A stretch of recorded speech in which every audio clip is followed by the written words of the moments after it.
મિત્રો આજના વિડીયોમાં આપણે ચેપ્ટર 14 સંભાવના એનો આપણે મોસ્ટ એમ્પી દાખલો જોવાના છે. તો વિડીયો ચાલુ કરતા પહેલા હજી ચેનલને સબસ્ક્રાઇબ ના કરી હોય તો જલ્દીથી ચેનલને સબસ્ક્રાઇબ કરો અને નોટિફિકેશન પર ક્લિક કરો કે જેથી કરીને આપણે કોઈ પણ વિડીયો મૂકીએ તો સૌથી પહેલા તમારી પાસે આવે. તો આજનો વિડીયો ચાલુ કરીશું. મેળવેલ ગુણ આપેલા છે, વિદ્યાર્થીની સંખ્યા આપેલી છે. પહેલું 40 થી વધારે ગુણ મેળવનાર વિદ્યાર્થીની સંભાવના શોધો, 30 થી ઓછા ગુણ મેળવનાર વિદ્યાર્થીની સંભાવના શોધો. તો આપણે લખીશું કે પ્રયોગના કુલ પરિણામોની સંખ્યા. પ્રયોગના આ મોસ્ટ એમ્પી દાખલો છે. પ્રયોગના કુલ પરિણામોની સંખ્યા.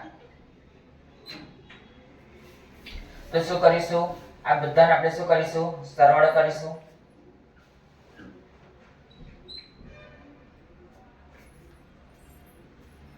તો 6 + 20 + 24 + 28 + 15 + 4 + 2 + 1.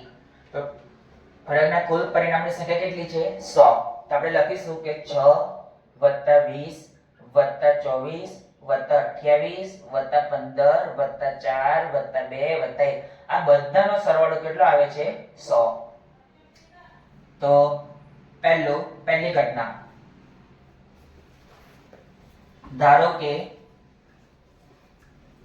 ઘટના A ચેપ્ટર 14 સંભાવના એનો બોર્ડની એક્ઝામ માટેનો મોસ્ટ એમ્પી દાખલો છે.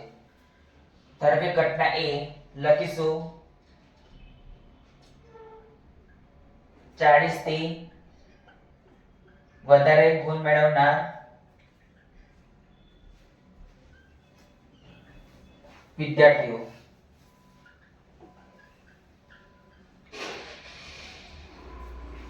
માટે ઘટના A ને સાનુકૂળ પરિણામોની સંખ્યા. તો મિત્રો 40 થી વધારે ગુણ મેળવનાર વિદ્યાર્થીઓ. તો 40 થી વધારે એટલે 42 અને 43 બરાબર. તો ગુણ મેળવનાર વિદ્યાર્થીઓની સંખ્યા કેટલી છે? 2 + 1 એટલે કેટલા? 3. 40 થી વધારે ગુણ મેળવનાર વિદ્યાર્થીઓની સંખ્યા કેટલી છે? 2 અને 1 એટલે બંનેનો શું કર્યો? સરવાળો. તો 2 + 1 3. તો માટે P of A બરાબર આપણને ખબર છે કે સાનુકૂળ પરિણામોની સંખ્યા છેદમાં પ્રયોગના કુલ પરિણામોની સંખ્યા. તો સાનુકૂળ પરિણામોની સંખ્યા કેટલી છે? 3. પ્રયોગના કુલ પરિણામોની સંખ્યા કેટલી છે? 100. છેદ ઉડતા નથી એટલે ઉડાવવાના નહીં.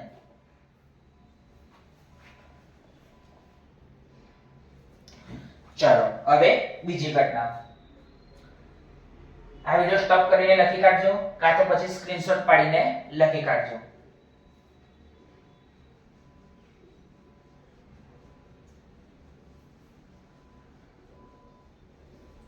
બીજી ઘટના,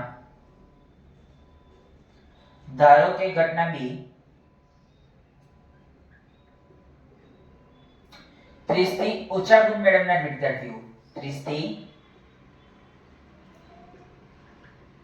ઓછા ગુણ મેળવનાર વિદ્યાર્થીઓ. તો માટે ઘટના B ને સાનુકૂળ પરિણામોની સંખ્યા. તો મિત્રો 30 થી ઓછા ગુણ મેળવનાર વિદ્યાર્થીઓ.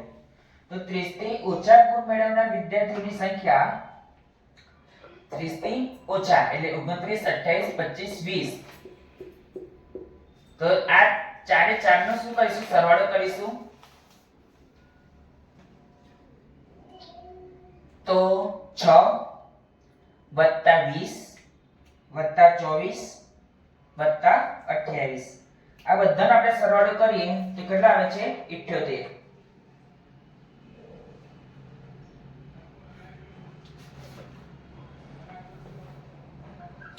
માટે P of B બરાબર આપણને ખબર છે કે સાનુકૂળ પરિણામોની સંખ્યા છેદમાં પ્રયોગના કુલ પરિણામોની સંખ્યા.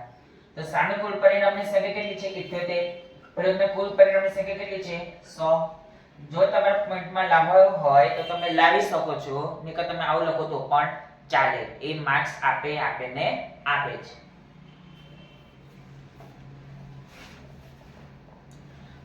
તો મિત્રો આ ચેપ્ટર 14 સંભાવનાનો મોસ્ટ ટાઈપી દાખલો હતો. તો કાલે આપણે બીજો એક મોસ્ટ ટાઈપી દાખલો લેતા આવીશું. આજના વિડિયોમાં આટલું જ. કાલે ફરી એક નવા વિડિયો સાથે મળીશું.